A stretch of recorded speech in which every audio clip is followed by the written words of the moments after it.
BBC's Ben Brown. The American F-15Es were part of a regular Allied patrol whose job it is to stop the continuing exodus of Iraqi planes to Iran. For the first time, that patrol succeeded today. 2 F-15 Echoes on patrol, spotted 4 enemy aircraft, 2 MiG-21s and 2 Su-25 Frogfoots. They were engaged by the F-15s. I can confirm that the 2 Su-25s were shot down. The 2 MiG-21s are listed as possible. Our preliminary reports indicate that they were headed towards Iran, and we were successful in taking them out. Nonetheless, more of Saddam Hussein's Air Force are still managing to escape to Iran. Within the last 24 hours, at least 20 Iraqi aircraft have flown to Iran.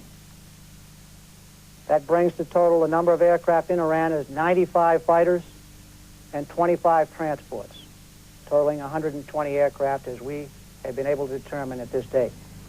Iran says it has far fewer Iraqi planes than that, but the Americans are sticking to their figures. Allied commanders here have often been asked why, if they have air supremacy as they claim, so many Iraqi planes have been able to escape with such apparent ease. There's always been a lingering suspicion that perhaps these are Iraqi defections which the Allies don't want to stop. Tonight's news, though, appears to rule that theory out.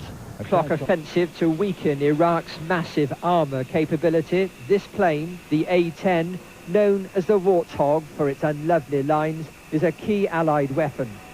At bases here in eastern Saudi Arabia, the returning A-10 tank-destroying planes are rearmed and refueled in 20 minutes. The A-10 is a low-tech warplane which carries not only bombs, but the infrared Maverick missile. This is guided from the cockpit on a miniature TV screen to destroy dug-in armour. In recent days, this squadron destroyed a column of 24 Iraqi tanks, but the pilots don't write off Saddam's remaining forces. We have been targeted against tanks and artillery, and we have eliminated quite a few of those.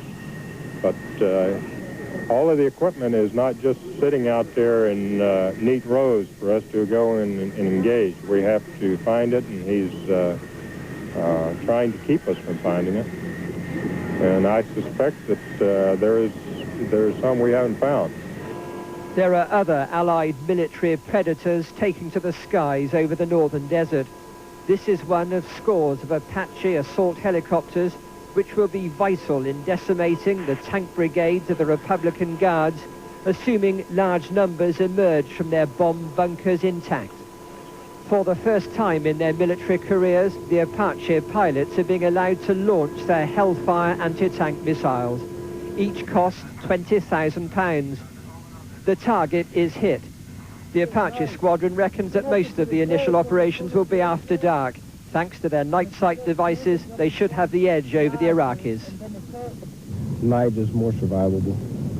We have a nice weapon system in the Apache that can function at night and function safely. And it's more difficult for somebody with an anti-aircraft missile, shoulder launch, to see you. So it's more survivable for the pilot. As the Allies redeploy closer to the border of occupied Kuwait, so they're evolving new supply tactics. C-130 transport planes are now landing on roads less than 10 miles from the frontier. The landing gear of these bulky planes is 15 feet wide, the road slightly more than double that, so there's no margin for error. It points up the Allies' absolute mastery of the air. It's a constant shuttle of food, water and ammunition, totally unmatched by anything the harassed Iraqis across the border can do. When the land war starts, these transports could be used to evacuate the wounded.